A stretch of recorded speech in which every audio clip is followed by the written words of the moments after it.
This is the MMA Brief podcast, recapping the world of mixed martial arts every single week with your host, Brandon Johansson. Welcome back to the MMA Brief podcast, episode 53, previewing UFC 231 this weekend.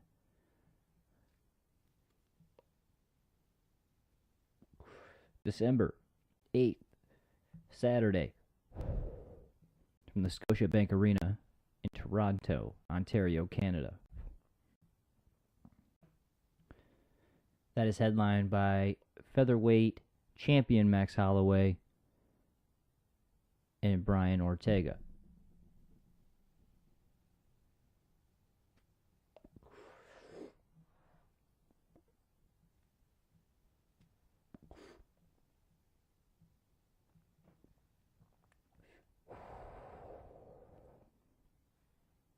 Sorry.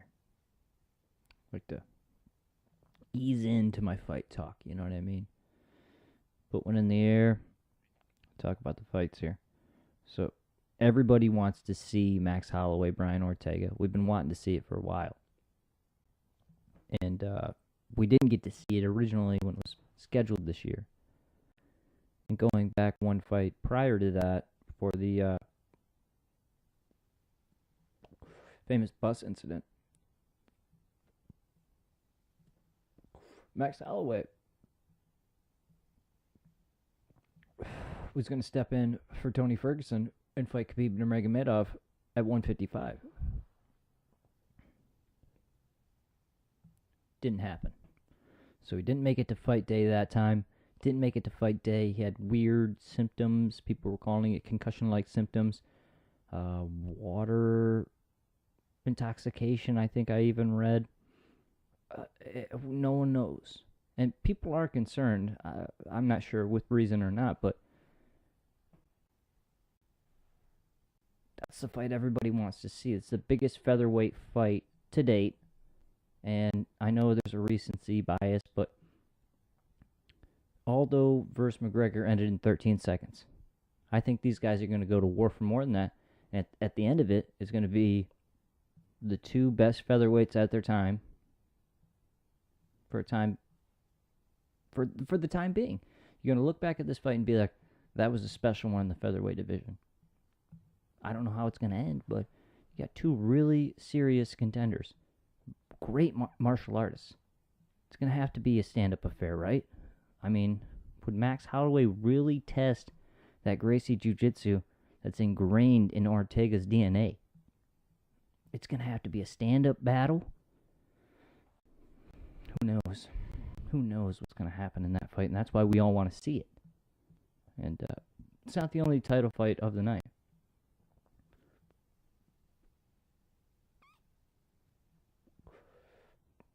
Former women's strawweight champion Joanna Jędrzejczyk is fighting Valentina Shevchenko for the vacant flyweight women's title.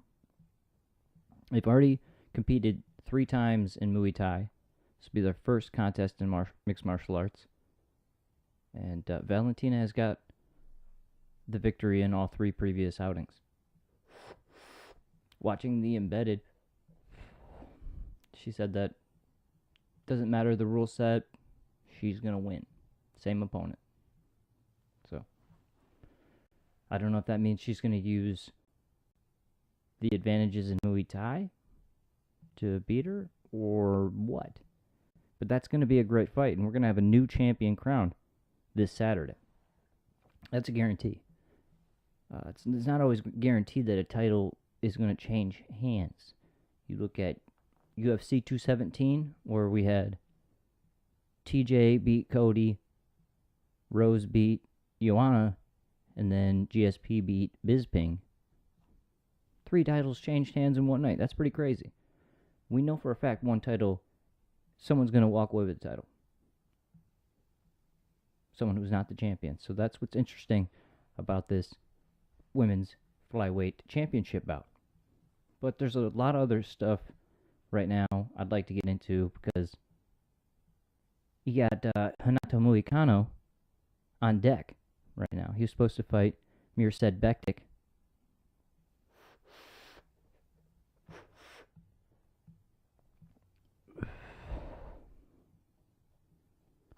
Bektic had to pull out.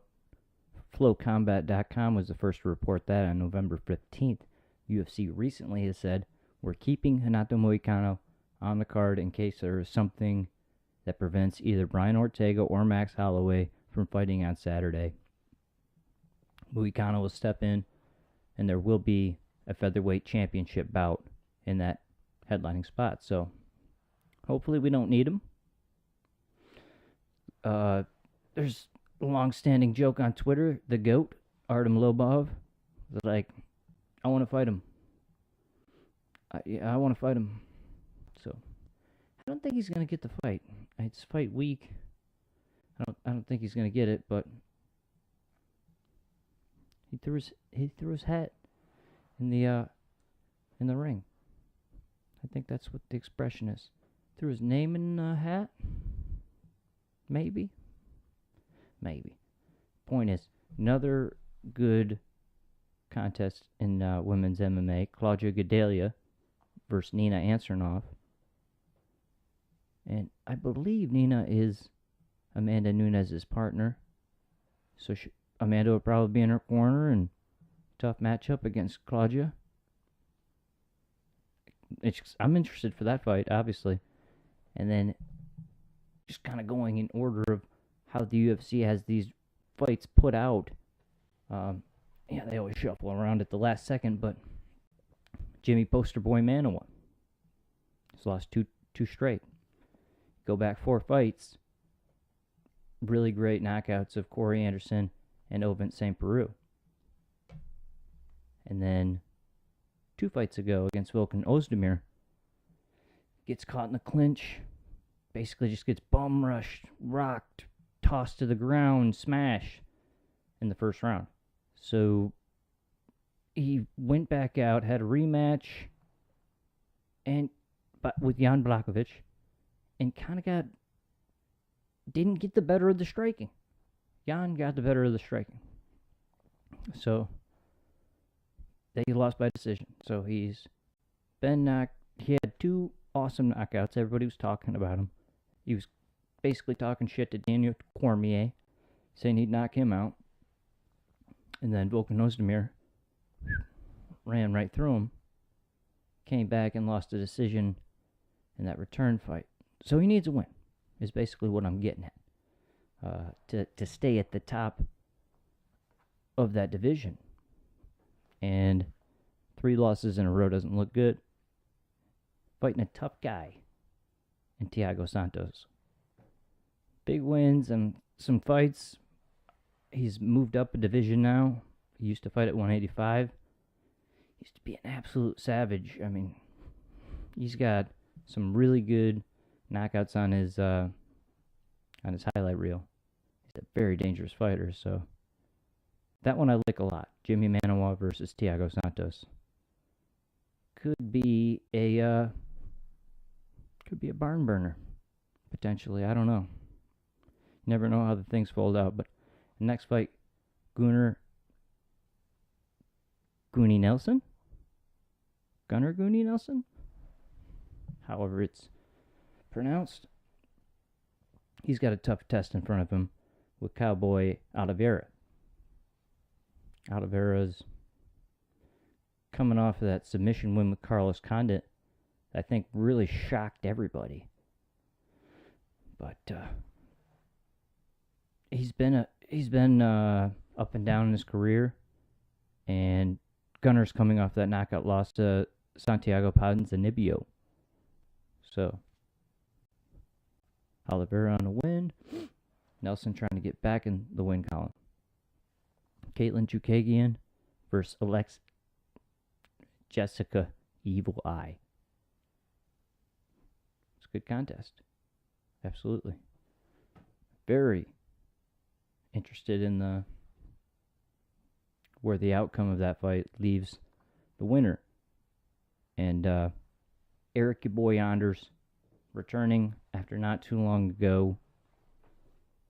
He fought within 4 weeks, 3 weeks of time or something, he had that epic head kick knockout.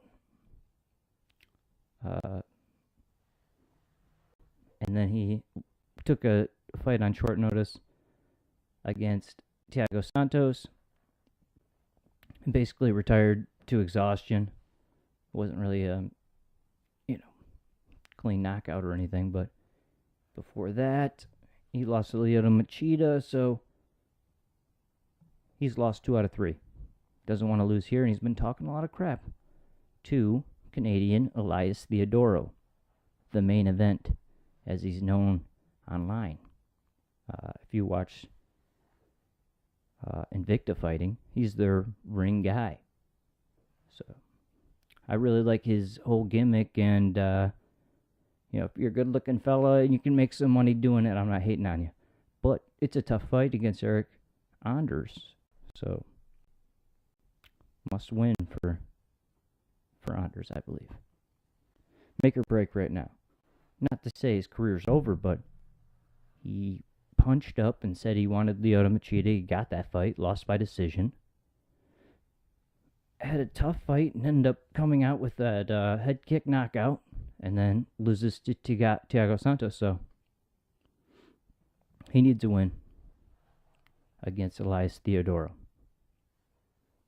Ultimate Fighter 27 winner Brad Katona is fighting Matthew Lopez.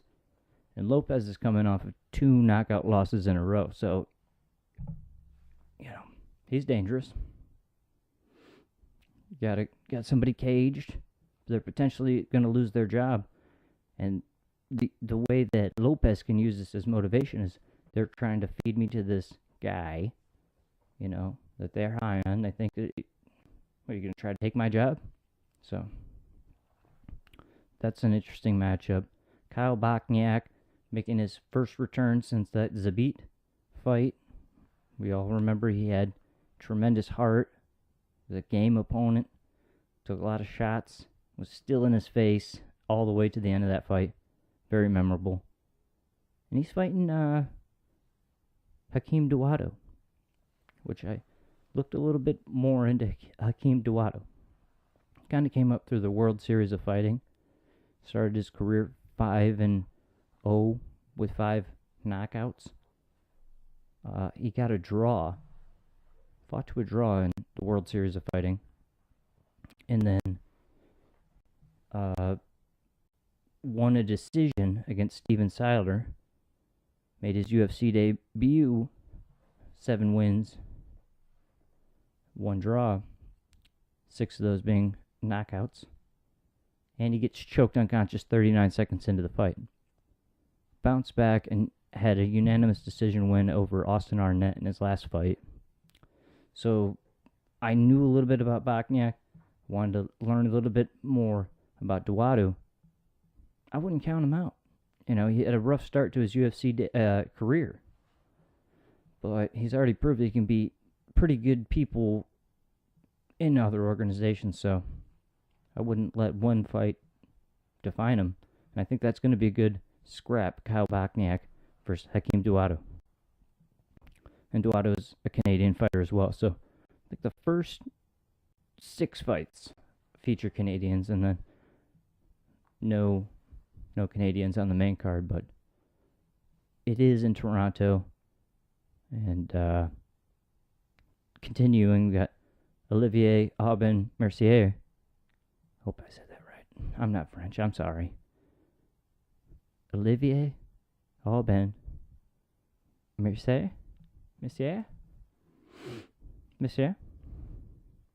I don't know. Okay, moving on. Versus Gilbert Burns. So that's another thing I noticed. 3 straight Brazilian versus Canadian matchups to start off the night.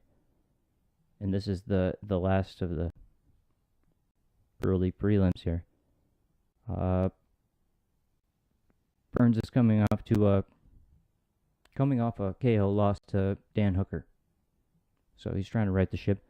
It's always a constant theme in MMA that there are people trying to win again. or the people who are trying to continue to win. So I'm not trying to beat a dead horse, but in the next matchup, Canadian Chad Laprise fights Diego Lima. Diego Lima's lost 3 straight. So, of course, Diego Lima needs to win. There's some stuff at stake, and I've seen Diego Lima fight a lot. If you saw that season of The Ultimate Fighter he was on, incredibly hard to root against someone like him. Seems like he's very passionate about martial arts and teaching children, and just seems like a genuine good guy. Seen him get beat up far too many times. But, you know, you can't really bring your emotions into it too much. And Diego needs to win, is all I'm saying. He's got a tough opponent in Chad Laprise. And in the first fight of the night, Diego Ferreira versus John McDessie. I mean, it really is a good card from top to bottom, I think. I think this is one of the better pay-per-view cards. And everybody's like, oh, come on, not every UFC is the best one ever. That's ridiculous. It can't always be the best ever. Maybe I'd take you a little more serious if you didn't say it was always the best ever. But yeah, but on paper, this one looks pretty good. Not saying it's the best ever. But I think you can expect some good fights, for sure. Even on the Fight Pass prelims, the FS1 prelims, and then on the pay-per-view, I think every portion of the card is going to be good. I don't really see how it could stall out. I think they did a good job with their matchups, and it's a huge card. Definitely didn't say it was the biggest one ever. But a lot went on this past weekend with Ultimate Fighter 28 finale. Kamaru Usman getting the unanimous decision win over Rafael dos Anjos. Juan Espino getting that first round win against... Oh, shoot.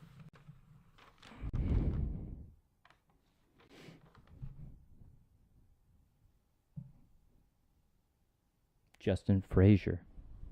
Sorry, Justin. So Juan Espino crowned the Tough 28 heavyweight champion.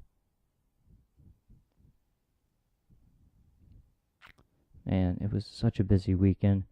The biggest takeaway from the entire combat sports weekend, even though there were so many different events, 2 different UFCs, 2 different Bellators, KSW, Legacy Fighting Alliance, the Wilder Fury boxing replays that you saw online dominated everything, trumped it all because of that 12th round knockdown by Deontay Wilder, and the way that Tyson Fury was able to somehow snap out of a completely unconscious, seemed like almost seizing state where they're stiff and they're locked up, and then just get back up, and then arguably outbox him.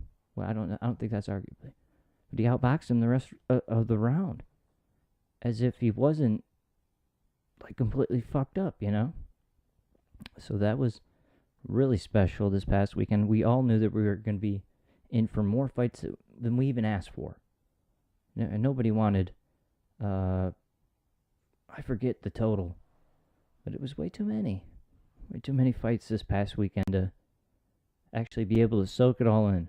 Like, this is the prime example of oversaturation this past weekend. But looking forward to this Toronto card, UFC 231. Brian Ortega versus Max Holloway. Finally going to find out who's the best man in that matchup. And Joanna Jędrzejczyk versus Valentina Shevchenko. Those 2 fights alone have my money. And put my money down right now. Very excited. Very excited.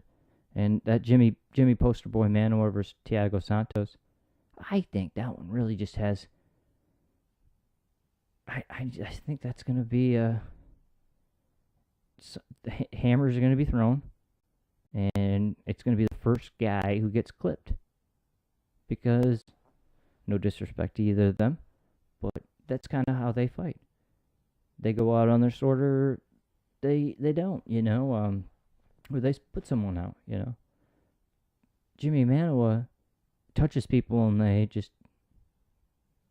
go down. But he's shown the ability to be knocked out as well. So I think that if they throw as heavy as they can throw, someone's going down. And I'm excited to see which person moves forward and in the division. Jimmy had the momentum before these two losses, and Thiago now moving up to 205. He's got a win over Anthony Smith, who's looked dynamite at he had a win over him at 185. Now they're both back. They're both up. So a potential rematch with Anthony Smith, if he can win this weekend against Jimmy Manoa, it sounds very realistic to me. So Gunnar Nelson, he's coming back. Disappointing. Last fight he got clipped, and if you could see, I saw shorts grabs. It's very obvious. Eye pokes, maybe. I don't want to make a bunch of excuses. I'm just saying these are some things that Gunnar Nelson had to deal with, or believes he had to overcome before getting knocked out. So he wants to get in there, and he's got Cowboy Oliveira. How is that fight not going to be good? I can't imagine. Can't imagine this whole card. So come back next week. We'll recap this one, and we'll preview the next one. Thanks for listening. Peace.